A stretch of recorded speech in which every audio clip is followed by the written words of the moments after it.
everybody. Good morning. Morning. And thank you so much for the words of celebration and knowledge sharing. Means a lot to us in Maritime, because this week also is Singapore Maritime Week. And we are super pleased, super excited to be receiving this award because it's a celebration for maritime history in Singapore for multi-purpose operations. Thank you very much. So with that, right, I hope everyone's awake because I'm going to take you to a crash course of Shipping 101. Everyone's awake, right? Yes? No?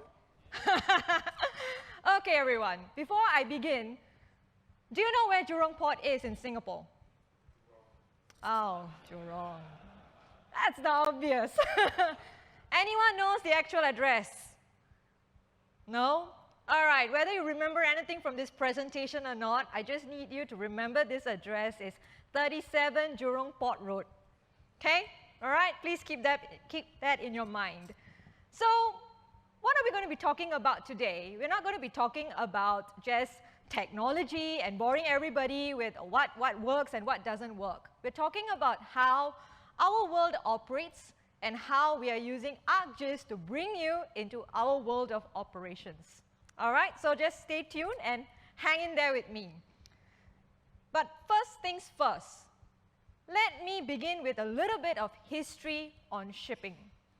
As a quote that comes to my mind, the goal is not to sail a boat, but rather to let the boat sail herself. Very wise words indeed, and that is indeed the mantra in the world of maritime today. And throughout history, right, there's this first guy in the world to sail around the world. And that's this gentleman over here that you see. His name is Johann Sebastian Elcano. Sounds very stylo, right? But this guy actually went through a lot of hardship to sail around the world, and he's the first ever navigator to sail around the world on a ship called Ship Victoria. And that came a lot of BTS, blood, tears, and sweat. And that's really essentially what the world of shipping has been in and will continue to evolve. There's a lot of blood, tears, and sweat. All right?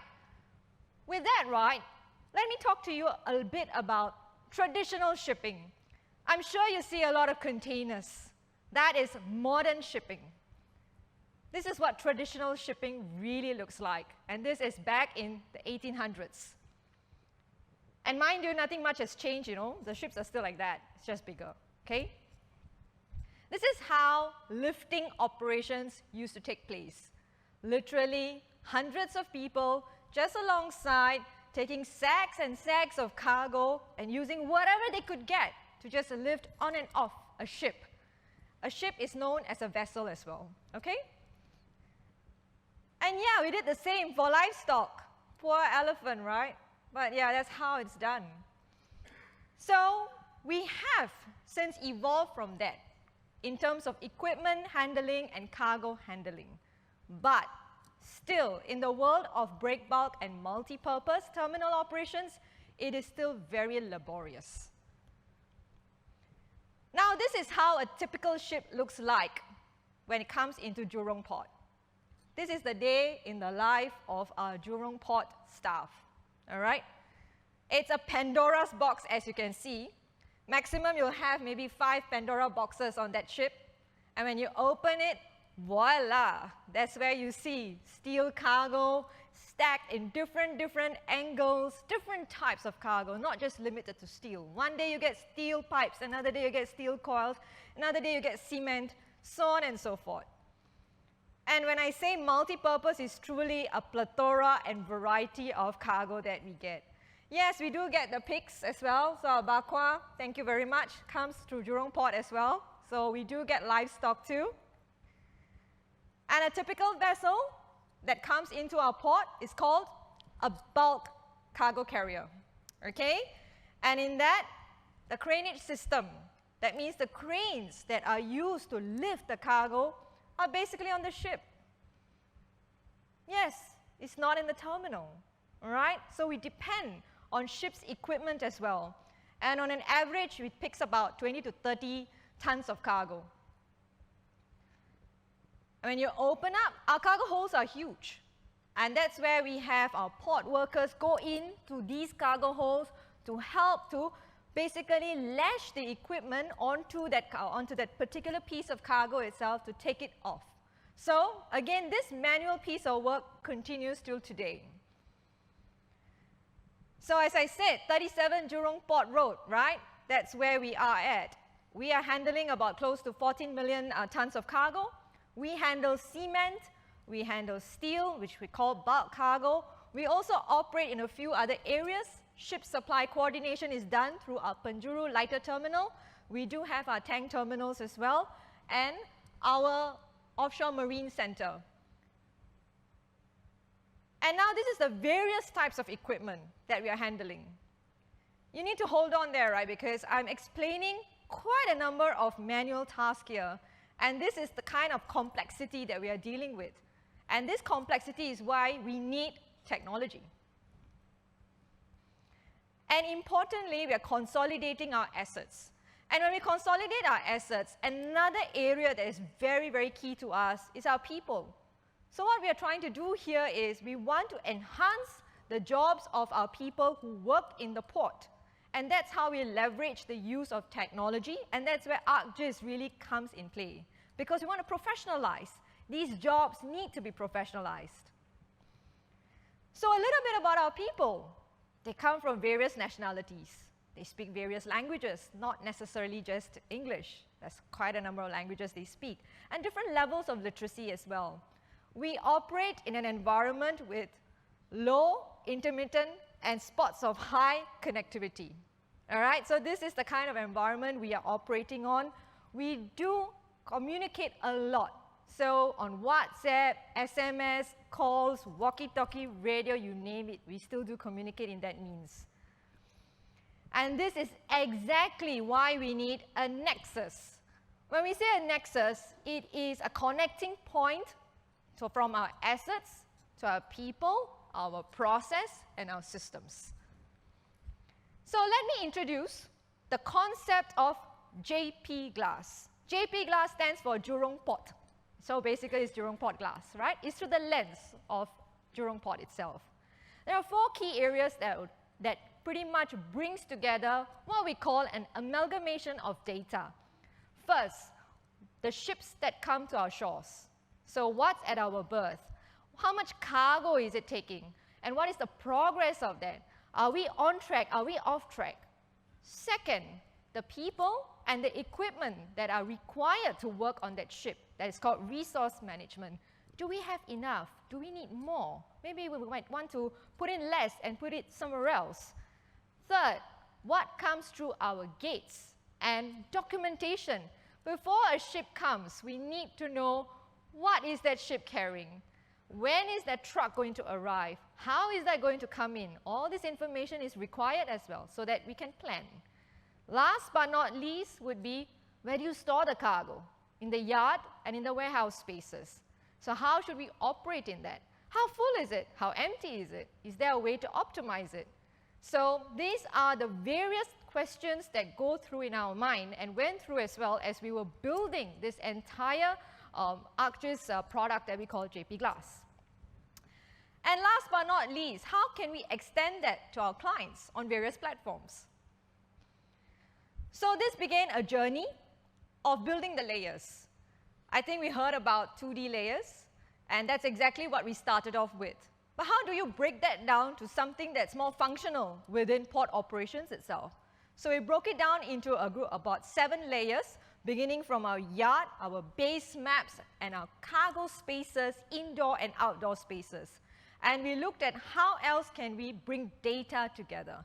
So we applied various data integration methods as well to make sure that we get data better, faster, and for some areas, real time. For some areas, maybe we don't need real time as well. So it was a bit of a give and take situation that we had to assess. And this is our end product. So today, it is operational. It is available in many different spaces that you find in 37 Jurong Port Road. All right, so we do have it in our general cargo operations, which is situated right at the heart of where the vessels are berthing. And we do have it 24/7 operational as well. We do have it in our office, and that's where we have our management team and our general cargo duty officers and ground supervisors accessing this online 24/7. What do they use it for? They look at it to assess, all right, how many ships do we have alongside? Where are we working today? And not just that, what about our occupancy state in terms of our land spaces, our warehouses and our yard? So it serves as an information layer for ground operations to proceed. And we dig a little bit deeper, right?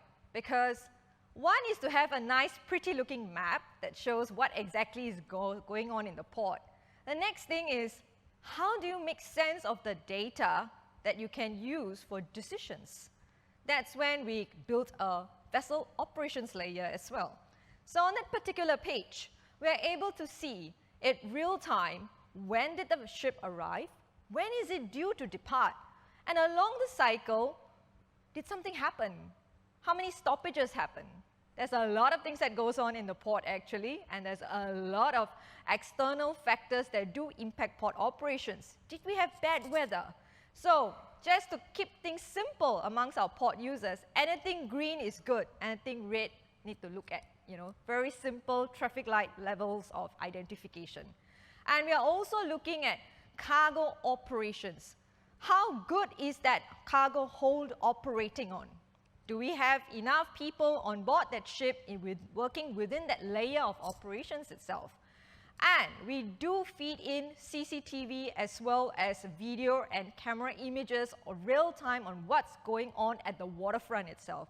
So that's where we can see, is the wharf doing fine? Some hygiene checks. Is it safe to operate on? Is it safe to walk on? So on and so forth. And with that, right, this is a snapshot of how it looks like. But you know what? I'm not going to be talking with slides anymore. Let's get to the real thing. This is JP Glass today, and this is life. Before I start, right, let's see how many ships that we have alongside today. Any guesses?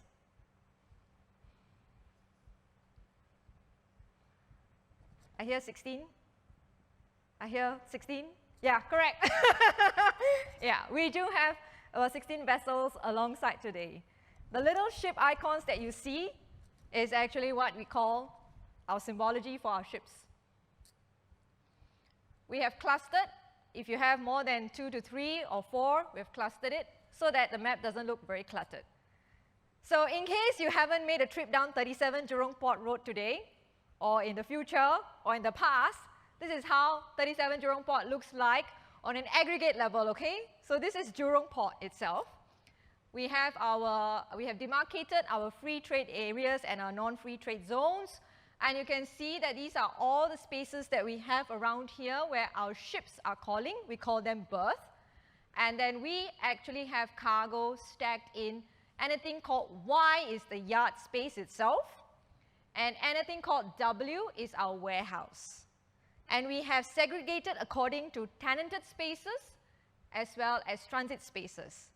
So as a terminal, we are not just looking at what's coming alongside, we are also monitoring what's within our land premises itself. So land and sea, super important to us. All right, and this is our seaman terminal. Today we have 2 seaman vessels that have been calling our port. And we have our general cargo, which is our steel-dominant operational area. So today we have about 3 to 4 of them calling our port as well. And along this are all our wooden craft areas. All right? So this is in a snapshot what's happening. And what we know is today the temperature is very hot, super hot, 30.3 degrees Celsius. Just an hour back, it was about 28 degrees. So you see, within a span of an hour, temperature is going up as well, and that's being monitored in real time.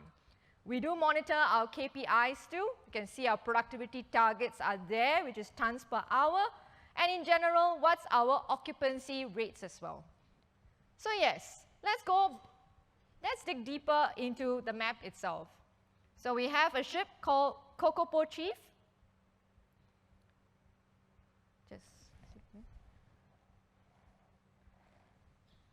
Okay, if you look at what's happening in Kokopo Chief, can scroll down, we have our workers. We are able to see at any one point in time which cargo hold is currently operational and who's working there. As we said, our people are of utmost importance to us, and that's why we keep a track of who is working on that ship. It's important because we need to know whether they are safe, everything's all right, and who's there. Then as we scroll down further, this is the real deal for us as well, because it captures in real time what's going on alongside for that entire shift. So basically lifting operations, is our gangway safe for people to walk on? What about the yard area? Do we have any dunnage that needs to be cleared off as well? So these are all contributing to safety management. And very, very important, right? We capture stoppages, because we need to know what has happened alongside the port, whether there's been bad weather, and has there been stoppages due to various issues. In this case, we've had a series of bad weather cases, as well as an issue on a particular cargo hold. So that's where a safety element comes into play. And with that, right, this is the present. I'll end off our presentation with something a little bit more into the future. We are not just dabbling into 2D spaces, we are looking at 3D as well. A work in progress. And this is exactly what we have for our 3D version as well. It shows the exact same information, just in a fancier format, and it replicates the exact same functionalities of what we got and what you experienced just a while back as well. And you can see the same ships, Kokopo Chief and Universe Pro. And with that, we end our presentation. Thank you very much for your time. We hope you enjoyed Shipping 101, and welcome to 37 Jurong Port Road. Thank you.